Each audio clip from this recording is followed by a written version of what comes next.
Lepo pozdravljeni v novi oddaji Prebojeno srce Slovenije. Moja današnja gosta je dvojna doktorica gospa Ana Vovk. Ima pogum, znanje, modrost in vizijo in nadgrajuje znanost z življenjskimi znanji. Razvija kompleksne in celostne rešitve za dolgotrajno, zdravo, zadovoljno in notranje izpolnjeno življenje. Kaže pot, kako iz starega, izčrpanega, preživelega v svet zemeljskosti, povezanosti, sodelovanja z naravo in soljudmi. Kajti v 21. stoletju je preveč problemov, da bi jih lahko reševali samo znanstvenimi teoretičnimi članki, če seveda le-ti nimajo povezanosti z življenjem. Kako so bile voda, hrana in energija že od nekdaj elementarne za preživetje, raziskuje na svoji ekosistemski kmetiji, ki jo je nadgradila v Mednarodni center za samooskrbo Dole, ki ga obiščejo številni iz vsega sveta. Kako je delo z zemljo najcenejša rehabilitacija samih sebe, pa dokazuje svojo energijo.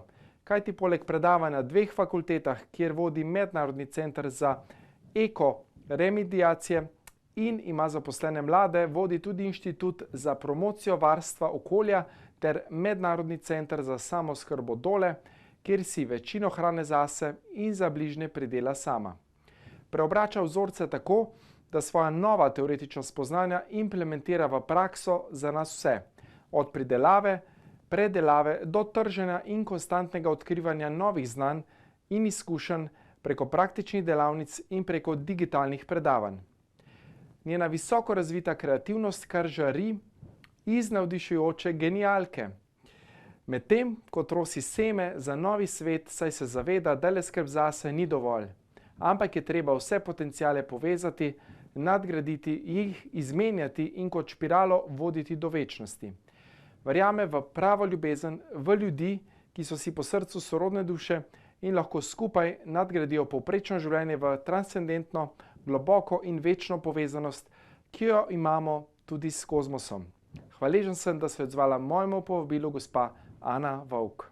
Pozdravljeni v novi oddaji Prebojeno srce Slovenije. Kot sem povedal v napovedniku, z menoj krasna gostja, dvojna doktorica, profesorica Ana Vovk. Lepo pozdravljena. Dober dan. Ja, tako, samooskrbnost, zanimivi časi so, dejansko ne vemo, kako se bo vse skupaj odvijalo. Kako ti vidiš, doživljaš ta čas? Mislim, da je to en opomin, da moramo začeti živeti zelo drugače, da je to neka prelomna točka tudi, ko se način razmišljanja zelo krepi pri številnih ljudeh. Sama gledam to kot optimistični čas, kljub zelo neugodnim okoliščinam, od vojne do pomanjkanja, dražitve, tudi mnogo ljudi ima psihološke težave zdaj, ampak tako kot je življenje potekalo do leta 2019, ni bilo vzdržno in vse napovedi, sama imam nekako srečo, da sem na eni strani v znanosti, ki jo zelo kritično gledam, na drugi strani pa zelo v praksi. In taki nevzdržni način bi bil samo še kakih 10-20 let, ker narava bi v vsakem slučaju naredila svoje in najbolj kruto, kar bi bilo, je, da zbriše nas. Narava lahko vse poravna, narava nas ne rabi. Tako da zdaj je nekako tak zadnji čas, da se zavedamo, da moramo spremeniti najprej način razmišljanja in seveda potem dejanja, ki gredo k temu, da maksimalno zmanjšamo materializem na vseh nivojih, se pravi to drastično nakupovanje, menjavanje telefonov, avtooblačil in ne vem kaj vse, da se zavedamo svojih meja, zato ker v resnici ne rabimo veliko in na tak način bomo začeli naravi pomagati. Samooskrba je pa temelj preživetja. Vse civilizacije v preteklosti, ki niso bile samooskrbne, so izginjale na tak ali drugačen način, so si pa to same naredile. Bodisi, da so si uničile vodo, plodno zemljo, to je zdaj velik problem. Mi se srečujemo zdaj na globalni ravni z uničeno zemljo, to pa zato, ker se je 50 let uporabljalo preveč škropiv, gnojil, raznih dodatkov, ki so uničili življenje v zemlji, pa da ne omenjamo teh težkih strojev, plugov, ki to življenje vse zmelje, naredi pravo pokopališče in potem v takih okoliščinah izredno kemizirane zemlje je možno gojiti samo še par pridelkov. Zdaj lahko vidimo na njivah, je to koruza, pa se skoraj konča. Tako da mi bi mogli začeti pridelovati hrano za človeka in ne za živali, tako kot se zdaj dogaja, ker na njivah pretežno raste samo to, kar potem živali jedo in se je ta mesna industrija in vse to tako razbohotilo, kar pa vemo, da ne za psiho, ne za telo človeka ni dobro. Tako da te spremembe zajemajo tudi spremembe načina prehranjevanja. Seveda pa se mora vse najprej v glavi zgoditi, če mi ne verjamemo, če se mi z sabo ne pogovorimo, potem bomo težko na zunaj, samo zato, ne vem, ker je to moderno, ker zdaj to mediji govorijo, potem ne bomo naredili spremembe. Ne? Je pa tako, da zdaj že tudi zdravstveno stanje ljudi kaže, da je zelo slaba zdravstvena slika, sploh ta kemično pridelana hrana, ker jo že mali otroci dobijo, imajo ogromno težav. Recimo nikoli ni bilo, da bi imeli v šolah toliko otrok z odločbami. Skoraj polovice razredov že imajo odločbe in to resne motnje, take in drugačne. To so se lahko te toksini, ne? Ja, dokazano. Tako na razne organe, notranje, zunanje. In če se tako vprašamo, kakšno družbo mi imamo, ne? Ta družba naj bi v prihodnje potem za nas poskrbela. Se bojim, da ne bo zmogla, če bi odvzeli vsa ta zdravila in te številne pripomočke zdravstvene, bi civilizacija verjetno že bolj zgodaj umirala, ampak to biti na tabletah pol življenja pa tudi ni rešitev. In ena taka prispodoba pravzaprav je, kot da je človek ves čas na cevkah, pol življenja nekako škodljivo preživi, ostalo polovico ga pa potem umetno držijo in to ni življenje, ne? To je životarjenje. Seveda. To pomeni, dejansko smo pozabili, da smo v bistvu duhovna bitja, ne? Ki dejansko imamo to izkušnjo fizično in da je zelo pomembno delati na vseh ravneh. In s sabo, in z drugimi, in s hrano, z odnosom do zemlje. Recimo. Ja, jaz to imenujem vitalno življenje, ker zdravo življenje se preveč nanaša samo na zdravje. Vitalno je pa to, da imaš ti motivacijo, energijo, da si ti upaš razmišljati čez rob, torej da se ti ne omejiš znotraj, kar piše, kar povedo neki posamezniki, ker informacije so lahko zelo ozke, ki pridejo v javnost. Zato se mi zdi zdaj ena taka močna poteza, ki bi jo morali izpeljati, da bi krepili vitalnost človeka, zato da bi začel razmišljati za svojo glavo, da ne bi sledil samo nekemu toku in zato, da bi celostno poskrbel zase in fizično in duhovno. Taki človek potem ni vodljiv, takega človeka potem ti ne moreš zasužniti z nekimi ali materialnimi ali pa nematerialnimi informacijami in ga spremljati in tako naprej. Vemo pa, da je trend čisto drugačen, a ne, imeti vse pod kontrolo in to. Ljudje pa žal pogosto zapadejo, ker ne poznajo stvari. Mnogi, sama se ukvarjam tudi z tem izobraževanjem odrasle populacije, pa tudi mlade, mnogi so pa zgubljeni v današnjem času, sploh ne vedo, kaj bi s svojim življenjem. Mladi tudi ne vidijo neke perspektive in se mi zdi, da bi tu si mogli pomagati med sabo. Ker če ti ne veš, kaj bi s svojim življenjem, niti srečen ne moreš biti sam sebe, niti ne najdeš. In po mojem, to najhujše, kar je lahko. K temu je pa ta obširna digitalizacija pripeljala, ko so ljudje večinoma na teh raznih omrežjih in živijo virtualno življenje, ki nima nič z realnim življenjem, ki pa v resnici bi moglo biti res tako plodovito, izmenjave med ljudmi, od informacij do fizičnih srečanj, kar se pa je zdaj tudi zaradi te korone vse zelo, po mojem, preveč omejilo in je vse pripeljalo zdaj do zelo naveličanih ljudi, pa tudi ekonomsko siromašnih, ker dosti ljudi tudi službe izgubilo. Zdaj, če človek nima osnovnih materialnih dobrin, tudi zelo težko razvije potem v sebi neko motivacijo, ker včasih jaz rečem tako, si moraš tudi privoščiti kako izobraževanje, iti kam, slišati kam. Včasih je kakšna beseda dovolj, da ti stopiš stopnico naprej. Ne? Zato se mi zdi tako pomembno, da se take oddaje delajo, da so razna taka srečanja, ker lahko ljudje poiščejo tiste delčke, pa se spet sestavijo nazaj. Tako je, da spet najdejo sebe nekako. Tako. To je ključ, ja. Super. Okay, zakaj je zdaj samooskrbnost tako pomembna? Recimo, kakšna je zdaj situacija v svetu, kako vidiš vse skupaj? Ja, zdaj lahko spremljamo tudi zaradi te ukrajinsko-ruske vojne. Sicer vse informacije, ki so v javnosti, tudi niso čisto pravilne, je pa dejstvo, da sta to dve državi, ki imata zelo močno kmetijstvo, tudi zaradi naravnih pogojev. Tam so ti kastanozemi, to je en tip prsti, in pa črnozemi, ki je kar rodoviten po naravni poti, tudi ogromne površine so. In seveda tudi iz političnih vzrokov ta hrana vse ne bo več prišla v Evropo, tako kot je bilo do zdaj. Tudi veliko površin se ne bo obdelovalo. Več kot 2 milijona Ukrajincev je že šlo iz svoje države in tudi razseljenih je. Tako da recimo bo že fizično pomanjkanje hrane. Na drug način, če bi pa pogledali ostala območja, pa se svet srečuje zdaj z izredno opustošenimi prstmi. Tudi je zdaj se eno gibanje začelo, Ozavestimo planet, ki ima ta cilj, da rešimo rodovitno prst, zato ker zaradi teh 50 let nazaj, zaradi uporabe teh res ogromno strupov, lahko rečemo, je v bistvu prst mrtva. In v mrtve prsti ne more nič uspevati, tako da naravni pogoji niso ugodni. Zdaj pa glede na to, da so pa tudi umetna gnojila, ki pa prihajajo iz teh držav, že omejena, se bo hrana tudi precej podražila, še bolj kot se je, ker večina hrane se vseeno pridela z umetnimi gnojili, kar je zelo slabo, ker je pač tehnični postopek trenutno tako napeljan. Čeprav vemo, da je možno hrano pridelati po naravnem kmetovanju, povsem na drugačen način, ampak ker tam ni nekih dobičkov vmes, se ves čas noče propagirati.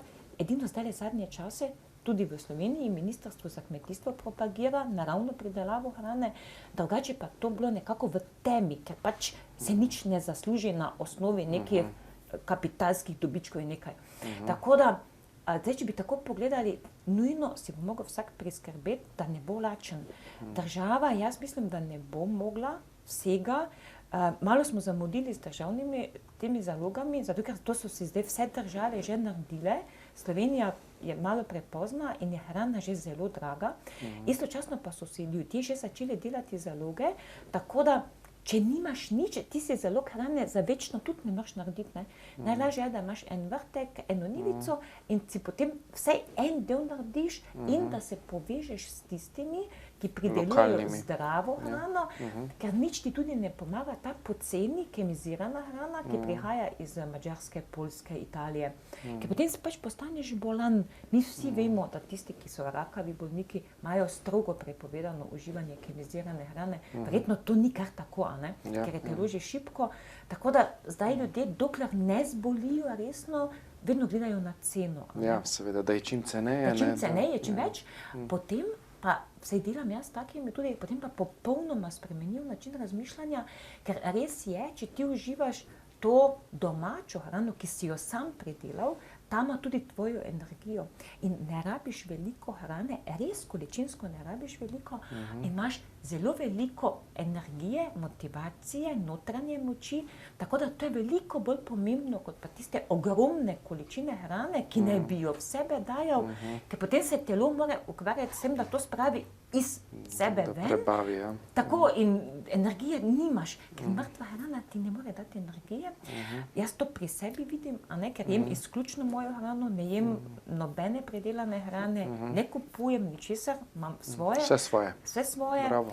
In tako, vemo, da se 60. letu bližam, vseeno se mi zdi napram vrstnikom, ki imajo različne težave. In to je v resnici, ne da bi samo govorili, da to pomaga, verjetno še drugi elementi, ampak to vseeno se mi zdi, da je pomembno, kaj ti v sebe daš, ker telo je vseeno en taki živi organizem, ki se potem celostno odziva na vse, ker tudi imaš ti neko drugo energijo, če to, kar si ti sam pridelal, potem ješ, kot pa to, ko je bilo pripeljano, pa ne veš odkot, ne veš, kje je stalo in tako. Tudi ta psihološki vidik je pomemben in si tudi nekako bolj zadovoljen in se mi zdi, tako ujame se potem ta fizični in duhovni vidik. Odlično, odlično. Zelo zanimivo bova nadaljevala po kratkem predahu, tako da se vidimo čez nekaj trenutkov.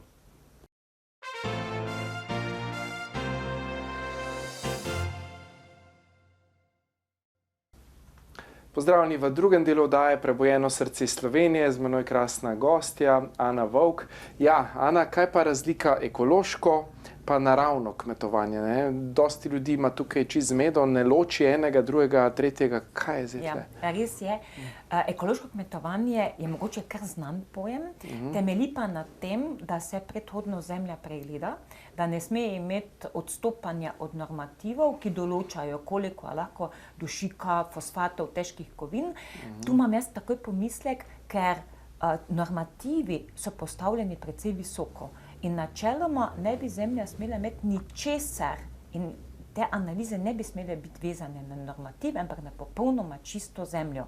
Ampak to je pač eden od standardov in pa potem pri ekološkem se razvije certifikat, ekološki certifikat, ki pač od ljudi zahteva, ki so kot ekološki kmetovalci, torej da imajo neko ustrezno zemljo in da potem kupujejo ekološka škropiva, gnojila, torej tista, ki so dovoljena. Torej govorimo vseeno še o škropljenju, o gnojenju, ampak o substancah, ki niso tako nevarne, oziroma se predvideva, da niti niso nevarne.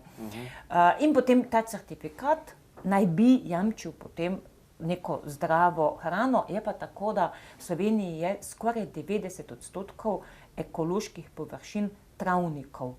Tako da, ker se pase govedo, mi imamo 10% od površin njiv, pa teh vinogradov praktično nimamo, in pa teh manjših potem sadovnjakov in podobno. Tako da mi imamo zelo malo ekološko pridelane hrane, zato je v trgovinah tudi praktično ne moreš kupiti, ker to se večinoma proda potem kar na kmetijah. Naravno kmetovanje pa temelji na zgolj naravnih komponentah posesti, temelji na tem, da tam naj ne bi predhodno bila njiva, ki so jo škropili, gnojili, ampak ali travnik ali gozd in se potem ravna po smernicah narave. Zdaj, naravno kmetovanje je staro okoli 120 let, prihaja iz Japonske in je preverjeno in so ga vseh teh 100 let so ga preverjali različno po različnih delih sveta, ker na začetku niso verjeli, da je možno, da ti zemlje ne obračaš, da ne dodajaš nobenih gnojil in ničesar, ker pri ekološkem se seveda zemlja orje in je to že kar problem zaradi uničevanja živih organizmov. Pri tem naravnem pa se samo nalaga biomasa in s tem, ko imaš ti zemeljsko površino, naložiš ostanke rastlin, potem ostanke od lesa in to se kompostira.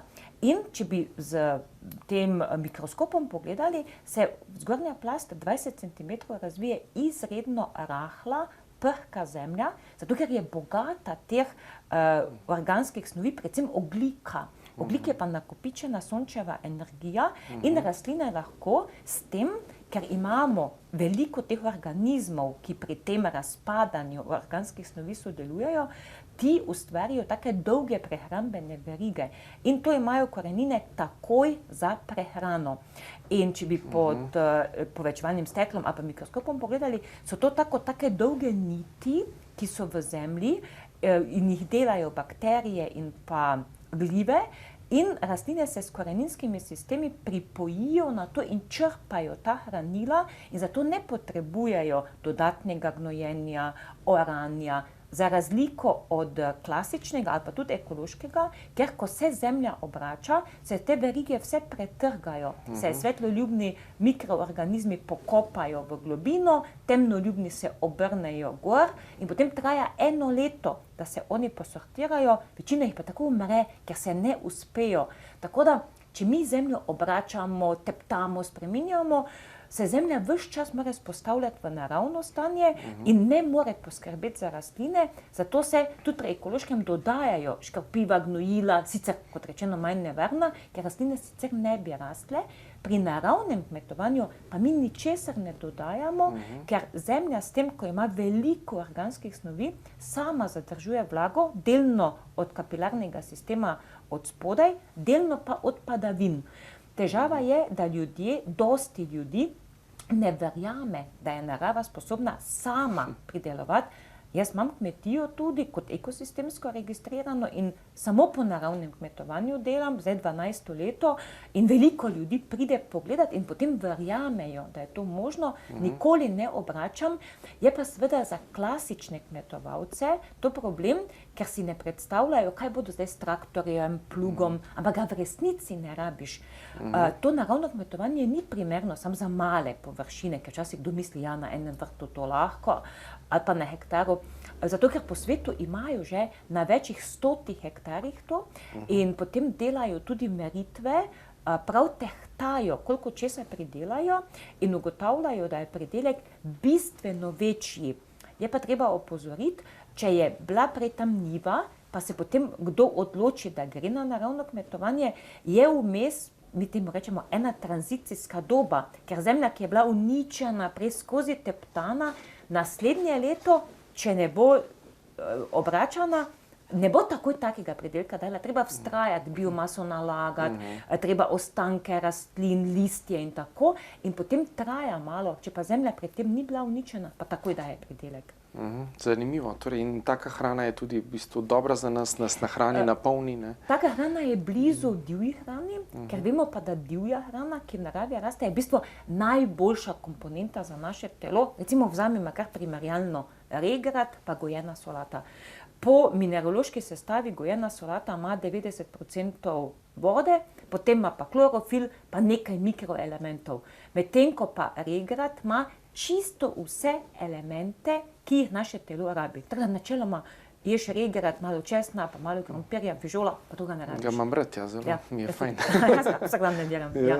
Tako da je zelo pomembno, seveda tudi, kje ga nabiramo, a ne? Če mi regrat nabiramo, ker je bila gnojnica potrošena, če še zraste kaki, potem taki regrat ima neke komponente, ampak vseeno vsrka dušik, a ne?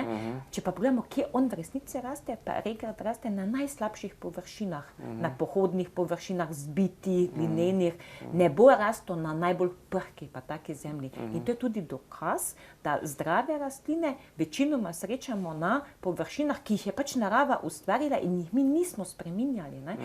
Zato se ne bi smeli bati, če nimamo na parceli samo idealne, globoke, rahle zemlje, ker tista je samo za rastline, za katere moramo zelo skrbeti. Če imamo pa mi površine, ker so tudi divje površine še, torej neobdelane, tam bo zraslo vse, kaj mi rabimo. In kar je najbolj pomembno, malo bomo pojedli, ker mi ne rabimo veliko. Zdaj sama vema, regrada veliko skledo ne moš pojesti, ker si ga presit.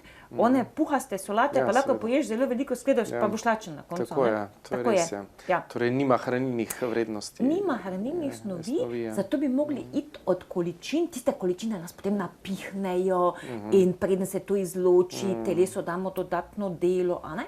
Če pa mi malo pojemo, jaz govorim o degustacijskem prehranjevanju, a ne? Da v bistvu tako kot degustiraš, ampak v resnici imaš dovolj. Potem pa telesu ostane dovolj energije za druge stvari in nisi nikoli po obroku utrujen. Večina ljudi jamra, da ko se naje, mora iti ležati ali pa malo zaspati, a ne? To že je slab znak. Ja. To pomeni, da je bila hrana pač umetna in nezdrava. Jaz temu pravim kot odpadek, a ne? Če gledamo to, kar se v plastičnih embalažah kupi, kar je bilo vse predelano, pa številni dodatki, zlasti beli sladkor, to ubije človeške celice. Tako da pol telo res mora iti ležati. Definitivno. Torej, svetuješ od hrane v bistvu bolj rastlinsko hrano, predvsem, ne?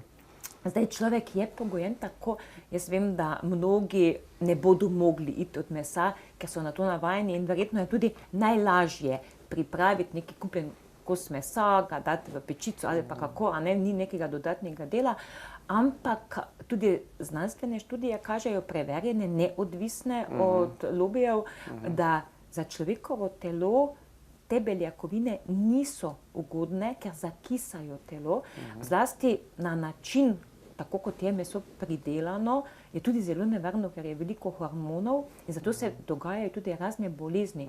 Tudi vemo, da če težko zboliš, telo zavrača meso. Recimo rakavi bolniki nišče ne je mesa, za te najbolj poznam, ker s temi se tudi malo ukvarjam, nišče ne je mesa, ker ga telo noče, ga ne sprejme. Tako da to je taki znak, a ne? Zato se mi zdi, da bi mogli res podpreti vegansko hrano, ker vegetarijanska še vedno vključuje mleko teh krav, ki morajo na dan dati več 10 litrov ali pa celo 100 litrov mleka, ker je umetno s pomočjo krmil sproducirano, to ne more biti za človeka dobro. Mleko je za mladiče, kravje mladiče in konec, in ne za tako masovno proizvodnjo, ker to mleko, ki se prodaja, to v resnici ni mleko, ne. To bi lahko rekli, je že en zvarek. Tisto pravo mleko je drugačno, ki ga pa človek ne bi užival, ne. Mali otroci materino mleko, potem pa nič več. Pa dovolj, ja. Pa dovolj, ja. Tako da ta mlečna pa mesna industrija je zelo zasvojila človeka, ker tudi dodajajo v razne sire nekaj vrste mamilo, lahko rečemo, ki človeka odvisno naredi. Ljudje se najtežje, tisti, ki bi se želeli odvaditi tega, od sirov poslovijo, ker naredijo tak neko odvisnost in to je vse pač pogojeno s tem, da se to kupuje in da to tudi najlažje, je pa zelo kalorično, zelo mastno in ljudje, ki imajo potem težave z pretirano težo, vemo, da veliko Slovencev, pa tudi po svetu, a ne ima težave. In če ne odneha s to hrano, nikakor ne more se osvoboditi tega. Se mi pa tudi zdi, da rastlinska hrana največ prispeva k globalnemu varovanju okolja, ker zelene rastline na sebe vlečejo CO2, a ne? Torej ta plin, ki ga zdaj v ozračju zaradi načina življenja bistveno preveč, ker fotosinteza, ki poteka, rabi CO2, svetlobo, toploto in rezultat je voda in pa biomasa. Tako da s tem bi mi lahko ogromno CO2 zvezali v zemlji in bi v zemlji ostal. CO2 v zemlji pa se rabi tudi, ker ga rabijo tudi živa bitja. In na ta način bi mi te podnebne spremembe, to podnebno nevtralnost, o kateri se zdaj tako govori, dosti hitro dosegli, ne pa, da so vse njive na golo zorane, dosipanega ogromno dušika, to vse gre v ozračje. Torej CO2 vse se v ozračje, ker se nima kam vezati, a ne? Zato govorimo o regenerativnem kmetovanju, ki pa vključuje zelene posevke, tako da nobena njiva ne bi smela imeti gola, ampak bi vse moglo biti pod zelenjem, recimo facelija. To je ena taka rastlina, zraste približno pol metra visoko, vijolično cvete, zelo medonosna, korenino ima pa v obliki ribje kosti in gre globoko v zemljo, 25-30 cm in tako kot ribja kost zelo zrahlja zemljo, ker je navpično in levo in desno. Potem pa cvete celo obdobje, ko je za med najbolj pomembno, za čebele, in potem konec avgusta, septembra se ona sama poleže na tla in ustvari biomaso. In recimo take zemlje potem ne bi smeli orati, ampak bi mogli potem samo na to površino saditi naprej, ker zemlja je zrahljana. Tako da regenerativno kmetijstvo na tem temelji, da sicer uvaja določene rastline, ampak jih potem pusti in je to neki most k naravnemu kmetovanju. In naravno kmetovanje je zdaj po svetu zelo šlo naprej, tudi v Sloveniji, ravno zato, ker je enostavnejše, ne zahteva toliko časa, ne zahteva toliko vode, ker pri običajnem kmetovanju je treba vse zalivati, mi pa vemo, da so zdaj ta vroča obdobja, ko praktično ni mogoče zaliti, ker pri nas 60% vode takoj slapi nazaj, ko pa se zaliva, se na površini naredi trda skorja in voda se ne more vpiti v globino in se potem samo ta skorja še dodatno dela. Zato bi mogli tako narediti, da je torej ta prepustna plast, da so rastline, biomasa na površini in ko dežuje, ker danes se pa tako, da ne dežuje rahlo, rahlega dežja več ni. To so oni močni nalivi, ki dodatno steptajo zemljo. Če pa imamo mi to biomaso na površini, je pa to kot neka tkanina v prispodobi, popije vodo, jo zadrži, jo spusti v globino in rastline imajo potem s koreninskim sistemom zalogo od spodaj. To je cela znanost, vidim. To so v bistvu krožno gospodarstvo, bi lahko sodobno rekla, ko ti vse vračaš nazaj in na ta način potem se ti tudi voda ohrani, pri teh klasičnih sistemih pa se ti nič ne ohrani, vse zgubiš. In zato bodo potrebne hitrejše spremembe, tam do 2050 to prepozno. Tako da bi mogli te časovnice zelo na danes dati, ker itak traja potem neki čas, da pride potem do preobrazbe. Super, bova nadaljevala po kratkem predahu, tako da se vidimo čez nekaj trenutkov.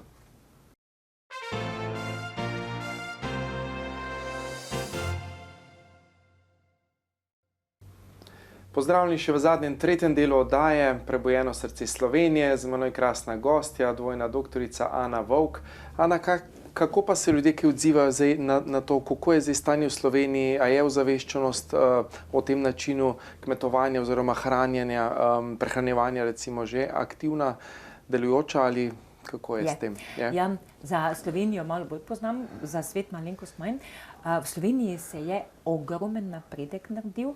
Če bi me vprašal pred 10 leti, ne vem, če bi tako optimistično upala gledati kot pa zdaj.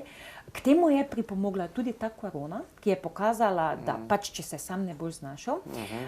Potem veliko ljudi se je začelo zavedati, da zemljo, ki jo imajo, je neki kapital, je ne bodo prodali in zato je zemlja dobila tudi na vrednosti. Zelo veliko ljudi v blokovnih soseskah pa išče in si strašno želi koze zemlje, zato da bi si sami pridelali, tako da se je ta odnos do zemlje zelo izboljšal. V preteklosti ni bilo tako, so ljudje hoteli zemljo prodati tudi po nizki ceni. Danes zelo težko kupiš. Zemljo.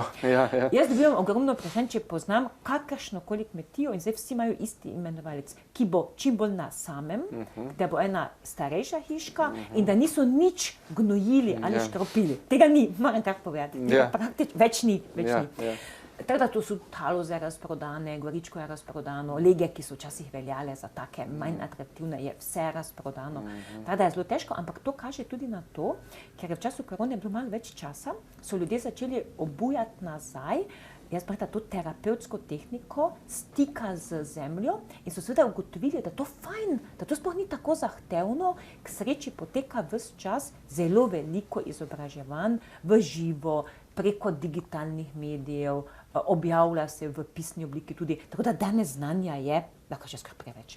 Torej, ne bi ga toliko rabili, kot ga je, iz vseh vidikov, tako da danes, če hočeš si ti nekaj pridelati, se lahko kjerkoli podučiš, tudi številni smo, ki organiziramo izobraževanje, lahko pridejo pogledati, vse pokažemo in ljudi to zanima. Meni je zelo zanimivo, da to zanima vse generacije, ne samo po 45, tako kot je včasih bilo, neka predpriprava na upokojitev in potem si se začel zanimati še za kaj druga. Ni danes več tako. Danes tudi mladi, tudi 18-letniki, ker so se nekako odločili, da si bodo pa svoj poklic razvili v to smer, ker jih zanimajo ali naravne gradnje, ali naravni preparati, to pomeni deževniki, potem pa to kompostiranje, vermikuliranje. To je vse po naravni poti, da ti zemlji pomagaš. In mnogi vidijo v tem svoj življenjski poklic, mnogi pa se tudi odločajo, in to mladi, da hočejo živeti na kmetiji, ker bodo popolnoma samooskrbni in se na tak način zdaj tudi izobražujejo dodatno. Tako da po celi Sloveniji, pa ni kosa Slovenije, ker ne bi ti trendi bili. Zdaj teh, ki izobražujemo, nas je tudi veliko, pa se med sabo obveščamo in smo res tako veseli, da so ljudje tako zelo štartali. Seveda eni so že še na začetku, eni pa že zelo veliko poznajo, tako da danes je te proizvodnje tudi že veliko, je pa res, da so to večinoma male kmetije, tako da to se še ne pozna v statistiki prodaje, da bi pa zdaj na razpolago bilo toliko nekih pridelkov, ki bi jih lahko ljudje kupili.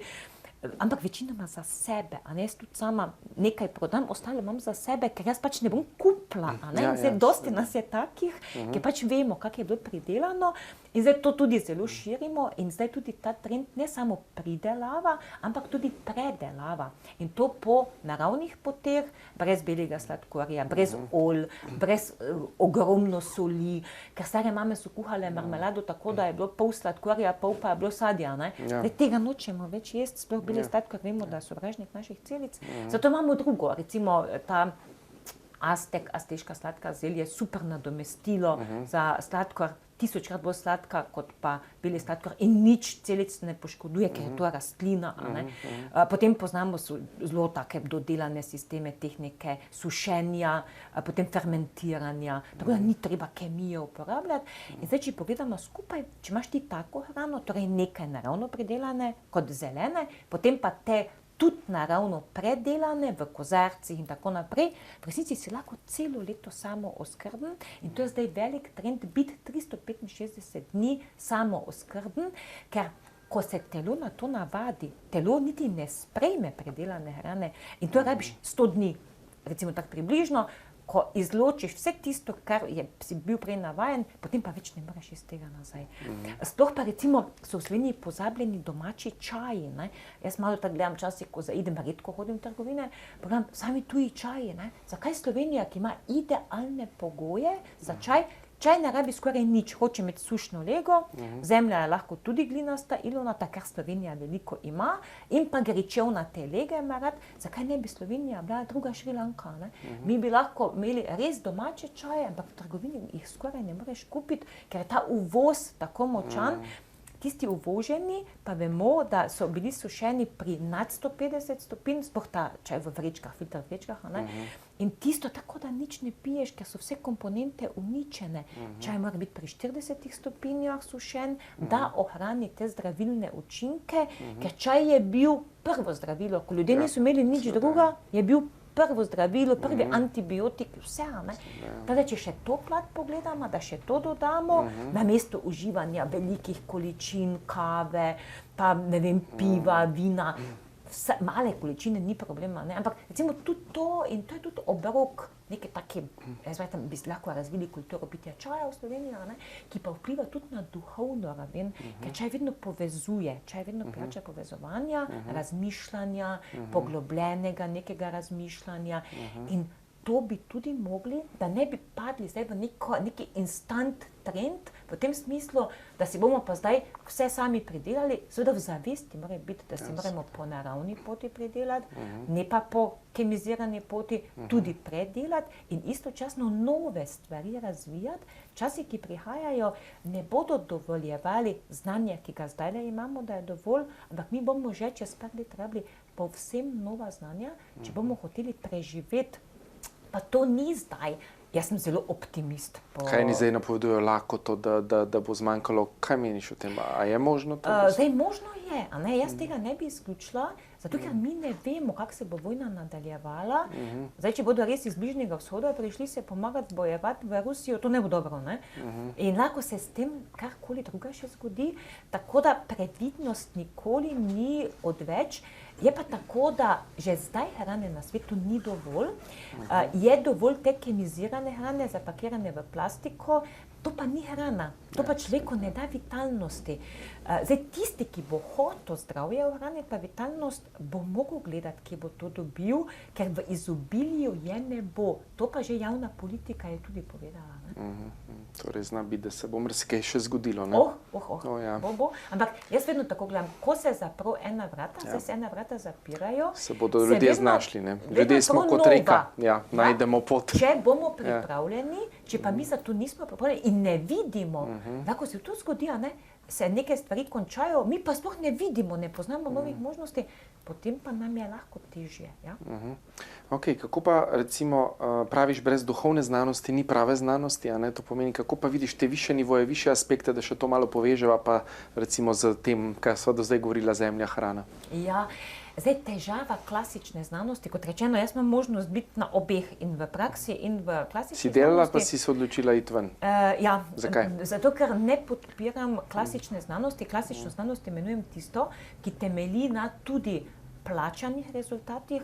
Danes je možno vse prirediti tako, da pride tako kot uporabnik. S farmacijo kupljene študije, ne? Tako, tega je zelo veliko, tudi v tehniki je tega veliko.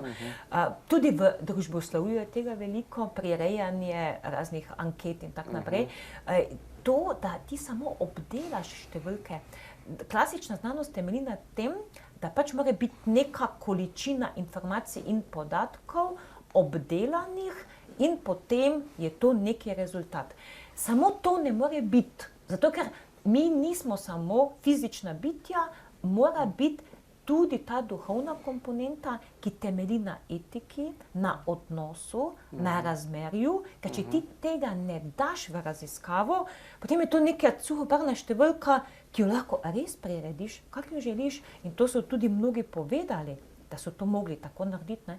Zato zelo tako bi rekla, pozivam vse znanstvenike, da morajo dodati te višje nivoje, ker to lahko gre v življenje. Vse ostalo, samo neki statistični izračuni in ne vem, dolge formule, vse to v življenje ne more iti in se moramo vprašati, ali potem služi znanost življenju, če je ni mogoče uporabiti, s tem, da ne mislim samo danes uporabiti, tudi čez 10, 20, 50, 100 let, ampak seveda mora biti naravnano tako, da sovpada z človeškim bitjem, ki je pa res dokazano že in fizično in duhovno, ne samo fizično bitje.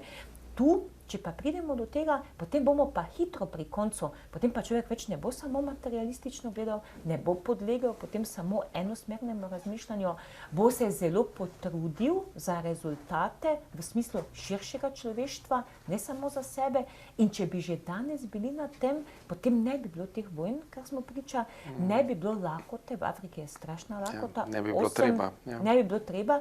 Na drugi strani sveta pa ne bi potapljali v morje take količine hrane, za katero so ogromni naravni viri bili pridelani, pa potapljajo zato, da obdržijo dovolj visoko ceno. Tako da tu smo potem, zakaj se mi zdi ključno vključiti te višje ravni zavedanja in ne samo tisto neko osnovno, ker če ti ne gledaš na življenje kot na neko enkratno priložnost, ki smo jo dobili na poti k večnosti, potem tega ne uvidiš. In se mi zdi vseeno 21. stoletje, da je taki čas, da imamo možnost biti razsvetljeni in da mogoče vse neka skupina ljudi, ki bi za sabo potem povlekla in se tudi na tem nivoju že kar nekaj dogaja. Definitivno. Ne. Vse ljudje zdaj masovno nekako kolektivno prebujamo, ne, in ta kriza je v bistvu tudi že korona in zdaj ne, je vedno priložnost, da nekaj s tem naredimo. Ne. Ja, mislim, da ljudi tudi tako razumejo mnogi, no imamo pa tudi skupine ljudi, ki pa to vidijo kot samo črno, kot depresijo, ampak to bo vedno, ne? Vsi ne bodo, važno je, da množica potegne naprej, to pa mislim, da se že zelo dogaja in jaz to tako optimistično gledam. Tako, super, odlično. Nažalost se nam je čas iztekel, še bi klepetov, zelo zanimiva znanja imaš, res poglobljena, tako da moj poklon, spoštovanje za vse, kar si, za vse, kar delaš. Hvala lepa, živim tak in se mi zdi, da drugače ne morem, tako da evo, to sem jaz. Ja, živiš sebe. Živim sebe. Odlično, hvala. Enako, hvala lepa. Hvala torej tudi vam, drage gledalke in gledalci, da ste bili tudi nocoj z nami v naši oddaji Prebojeno srce Slovenije. Hvala vam, ker ste in hvala, ker gledate to oddajo.